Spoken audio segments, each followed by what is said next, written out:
Isang nasawing 10 taong gulang na bata sa Iloilo City nagpositibo sa COVID-19 at 297 na nasawi sa COVID-19 sa Bacolod City, hindi bakunado ayon sa EOC. Si Zen Kilantang ng GMA Regional TV 1 Western Visayas nakatutok. Isang 10 taong gulang na bata sa Barangay Balabago, Haro, Iloilo City ang namatay at nagpositibo sa COVID-19.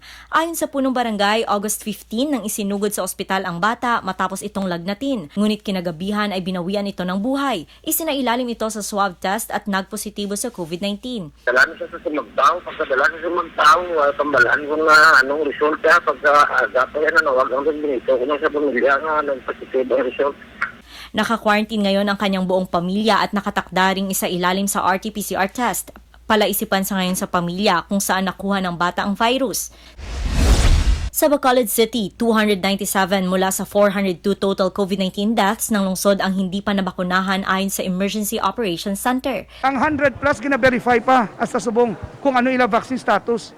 But you can see, that's already 300 out of 400. That's already a big percentage. Ang 100 plus nga ginaisa-isa pa, base matapos na unvaccinated man na. Ngayong araw, uumpisahan na rin ng EOC ang graveyard shift vaccination rollout para sa mga BPO personnel.